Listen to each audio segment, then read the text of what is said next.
Welcome viewers, I'm Kazar Shimamata from Columbia University Global South Program, and today we're back with Dr. James Nolt, professor of New York University.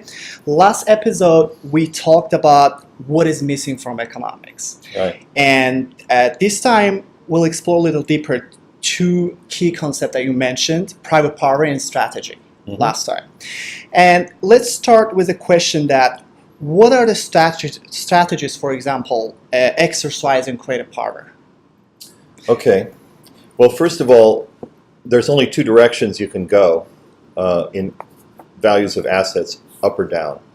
So there's two broad strategies, which is bear and bull. Of course, Right. these terms are quite common in Wall Street. The bulls are those who bet that prices of assets will be rising, and the Right. bears that they'll fall. But important in those strategies, what makes them strategies and not just opinions, is that people put their investments and their particular actions behind whatever they think. Right.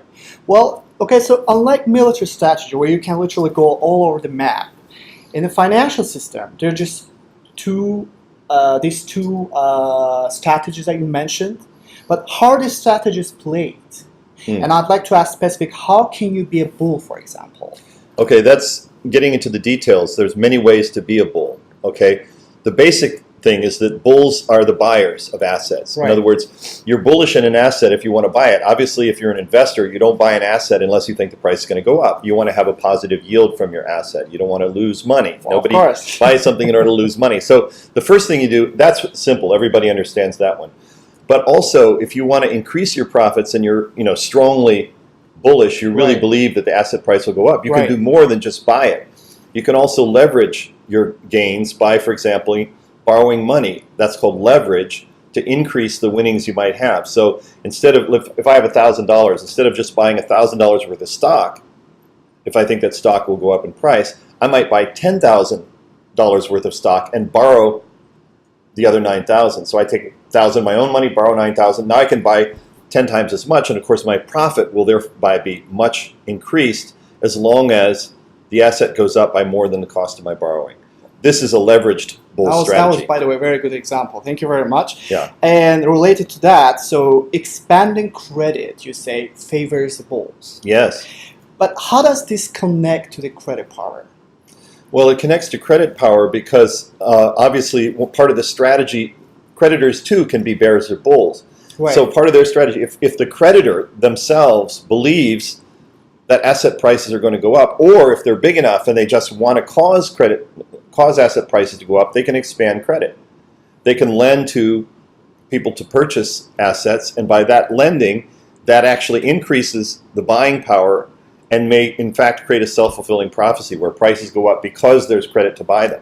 Very interesting. I mean, actually, that was my next question, that I've heard a lot of definitions of assets. And I've read a lot about assets, but I want to ask a very simple question. What do you mean by assets? Well, assets are any way that we hold wealth. Okay, so it's different from consumer goods. If you want to buy something to consume it, like we're wearing our clothes or we're eating our food, we're not buying it in order to have a way to store our wealth. Store buying it for use. Okay, Right. But an asset is something you buy simply because of it. You're hoping to get value from it in the future. You're hoping to store your wealth in a form that will make it grow. And so assets are in many forms: real estate, stocks, bonds, financial derivatives. Now we have things like cryptocurrencies, Right, Bitcoin. Some Pretty people famous. use commodities, gold, silver, whatever. There's all sorts of different things. But the key that unites them all is we buy them not for use, but as a way to store wealth. Right. Well, in our last episode, we mentioned about bears and bulls. And what about bears? And what are their winning tactics? Everyone talks about bulls. That's Even right. like you can find a statue of bulls in Wall Street. That's right. What about bears? Well, that's the part that most people don't understand very much, is how do bears make money? Right. The simplest thing is, and this most people can't understand, is that if you think the price of something is going to go down and you own it, you sell it, right? You sell it before you take the losses. So that's the simplest bearish tactic. If I think the stock market's about to crash, I'm going to sell my stocks, right? Right. If that were all you could do, a bear wouldn't be very powerful. But actually, there's many more strategies that are even more powerful. For example, if you're bearish in finance, you can cut credit. You can reduce the credit. And if by reducing credit, you'll actually make it more difficult for people to borrow, and therefore there'll be less spending and prices will go down. Right. Because people depend on borrowing in order to buy things. So creditors are bearish when they cut credit. Another way you can be a bear is simply to accumulate cash. So we call that liquidity in finance, right? Yes. So that's like, if you think of an ordinary person, if they think prices are going to go down, what do? They don't buy today, they hold on to their money, right? And they wait for the sale price. And the same in finance. If you hold liquidity, it's because you're waiting for a sale, you're waiting for prices to go down. That's bearish. But even more powerful than that is what we call a short sale. And that's where you can borrow an asset, sell it today, and then when the price goes down later, you buy it back and return that asset you borrowed. Of course, in the meantime, you bought it back at a cheaper price, hopefully, than you originally sold it, and so you get profit on the difference. That's a very powerful way to leverage your earnings. So you can actually make money, in many cases, faster when prices are falling than you can when they're going up. And most people do not understand. It's all about strategy, right? Yes, there's a lot of strategy involved there, and the exercise of power too, because the bigger you are, the easier it is to do these kinds of things. Well, as I understood, you mentioned, so whichever way prices go, there are always winners and losers. That's a key point. Yeah. And I want to know a little bit about that. One of the things I always teach my students is that, sometimes we say, well, the economy's good or the economy's bad, and sometimes you're watching business programs, right, and they have the happy music on, which means the stock price went up. But that's kind of misleading, because actually at any time the economy changes, there are always winners and losers. Why? Because there are always bears and bulls. There are always opposite parties that are betting in different directions. Most people don't realize it, but it is always the case. In fact, it's so much important to the economy today that if you look at something we'll talk about more later called financial derivatives, they're bets about the future direction of prices. The total quantity of financial derivatives at any one time is close to $1 quadrillion.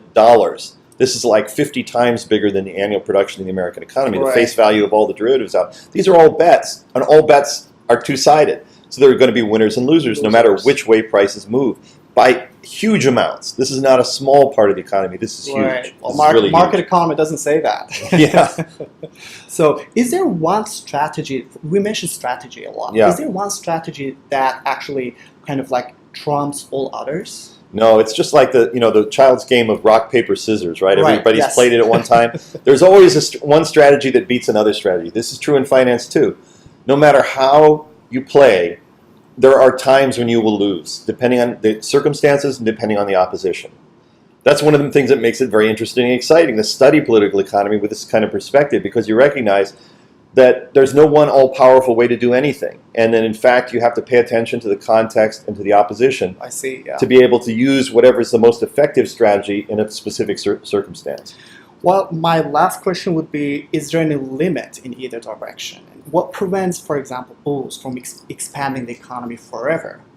Well, I like to say that the antidote to raging bulls is ravenous bears. Yeah. and vice versa. The antidote to bears is bulls, because they're each existing with contrary views, or a bull can change to a bear, and so they can change their views and investment strategies. So whenever economy develops too quickly with too much credit, that creates vulnerability, because a lot of the bulls that are pumping up the economy are borrowing money and depend on the continued rise of price. What does that suggest? If they're borrowing money, their creditors could become bears, could begin to restrict credit, and then prices will start to fall.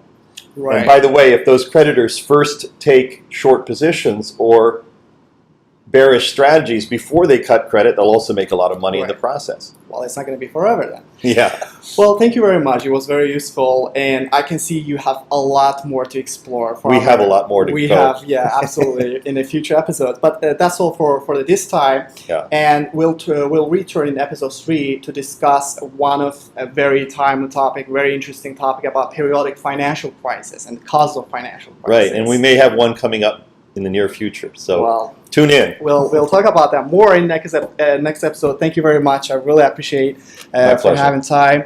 And folks, if you're enjoying, as I mentioned, you can share your opinions and your thoughts below, as well as any question that intrigue you more. See you next episode.